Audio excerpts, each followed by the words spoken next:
have the co-main event actually that we're moving into.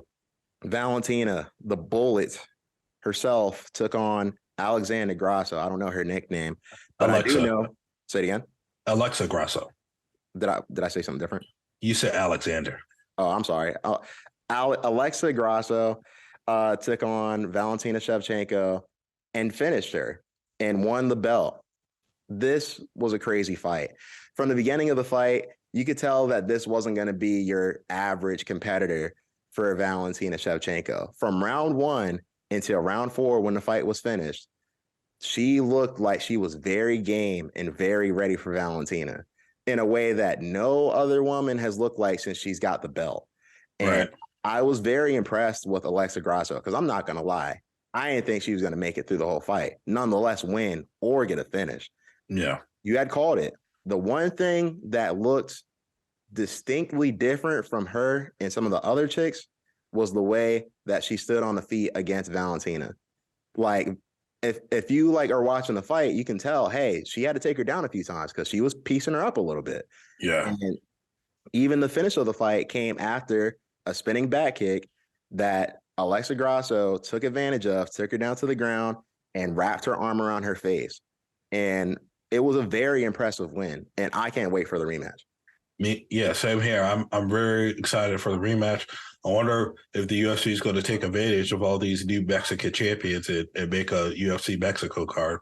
I'll definitely tune into that because the Mexican fighters have been turning up lately in the UFC. So kudos to all of them, but really kudos to Alexa Grasso because I didn't pick her to win, but I did feel like the fight was going to be competitive until Valentina won.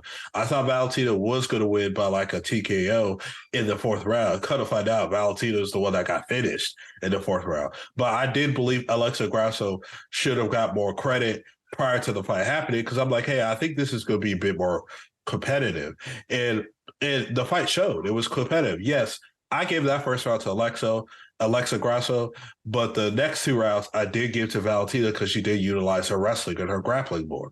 But I felt like in that fourth round, Alexa adjusted, and I felt like what she was doing that her coaches told her to do was really to get in closer to kind of to cut away the space of Valentina shooting in on her, which was kind of frustrating her. And that's why she was throwing those sloppy kicks and strikes and stuff like that. And when she threw the spinning thing and Alexa hopped on that and drug her down, I was like, oh, okay, it's probably a wrap because Valentina was kind of struggling to get away from the rear naked. Now, what I would like to say is Daniel Cormier kind of came out recently and said that he was surprised that Valentina was making the same mistakes that she did in the Talia Santos fight.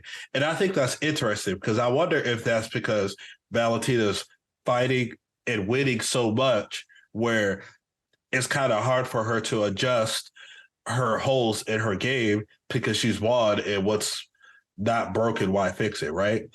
But this rematch, we should get a new Valentina. And I think we were going to get a new Alexa too, because if Alexa Grasso is smart, she's not going to come with the same approach in the rematch. She's going to come with a new approach because if not, of course, Valentina's smart enough and she got the IQ to know, like, hey, I'm not falling for this shit again. So shouts out to both women. They put on a good fight.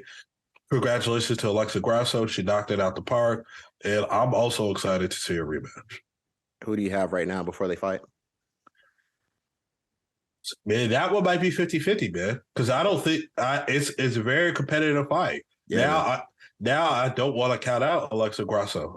Now I don't want to, but it's very hard to count out Valentina, man. She's the flyweight queen. No longer, but the goat of the women flyweights is Valentina. She's not old, you know what I mean? So I think that's a 50-50 fight as of right now. I think right now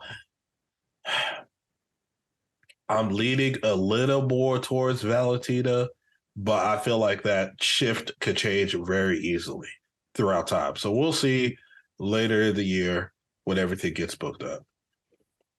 Yeah. So I don't know, man. That fight is going to be interesting. I think that they should do the Volkanovski Rodriguez fight and Grasso Shevchenko fight on the same card. And about Brandon Moreno? I was about to say, put Brandon Moreno on there too. Just have them all three defend their belts. Like, make it a big Mexican card. I was going to say, Mexico, they're going to show out. That pay-per-view might do great numbers in Mexico. You know what I mean? They're going to turn the fuck up, man. Yeah. Like for that, they are. Yeah. So next on the card,